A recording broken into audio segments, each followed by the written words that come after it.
You've seen the movies.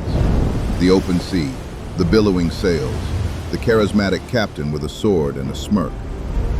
Pirates, as pop culture tells it, were basically rock stars with boats.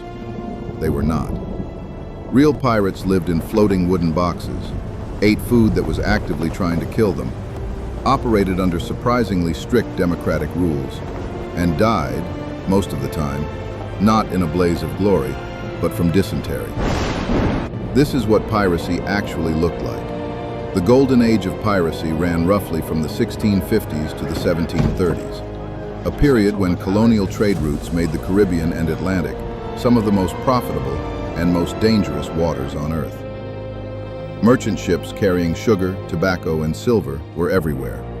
And where there's cargo, there's someone willing to steal it. But the men, and occasionally women, who turned to piracy weren't usually thrill seekers. They were mostly desperate. Former sailors, escaped indentured servants, and naval veterans who'd been abandoned by governments that no longer needed them after wars ended. For them, a pirate ship wasn't an adventure. It was a last option. First, let's talk about the actual environment. A working pirate ship was roughly the size of a large house, and it housed anywhere from 50 to 200 men. Do the math. Below deck smelled like a combination of bilge water, unwashed human beings, rotting rope, and whatever was fermenting in the cargo hold. Sailors slept in hammocks stacked inches apart, rotating in shifts because there weren't enough hammocks for everyone to sleep at the same time. Rats were not a nuisance. They were expected company. The ship's hull, perpetually damp, grew mold fast. Tropical heat made everything worse.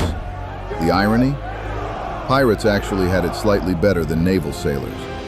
Because pirate ships ran on a democratic charter, more on that in a second, captains couldn't just brutalize the crew whenever they felt like it.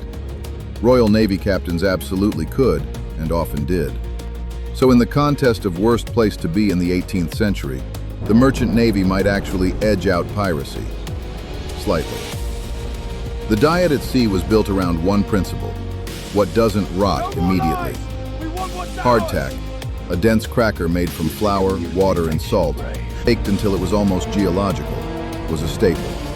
It lasted for months, which was good because by month 3 it was also home to weevil larvae. Experienced sailors developed a technique: tap the hardtack on the table to knock the weevils out, then eat it in the dark so you couldn't see what was left. Salted pork and beef rounded things out.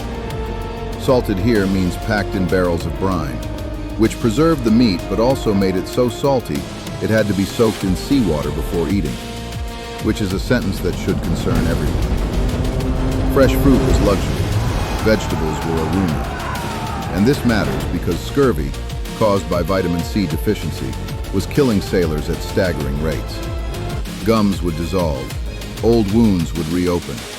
Sailors would die from injuries they'd fully healed from years earlier, because without vitamin C, the body literally can't maintain scar tissue. Here's the thing about pirates that actually is kind of impressive. They were running proto-democracies decades before the United States existed. Most pirate ships operated under a written charter, called Articles of Agreement, that every crew member signed before setting sail. The documents covered everything: how plunder was divided, what happened if someone got injured, rules about fighting on board, gambling regulations, whether women or boys were allowed on the ship. The division of loot was radically more equal than anything in mainstream society. A pirate captain might get 1.5 shares to a regular crew member's 1 share. That's it. Compare that to a merchant vessel, where a captain took the lion's share and sailors got survival wages, when they got paid at all. Captains could be voted out. Bartholomew Roberts, one of the most successful pirates in history, capturing over 400 vessels, served under a captain the crew decided was too cautious, voted to remove him, elected Roberts instead, and promptly went on a raid. The deposed captain just had to deal with it. There were also early forms of workers' compensation.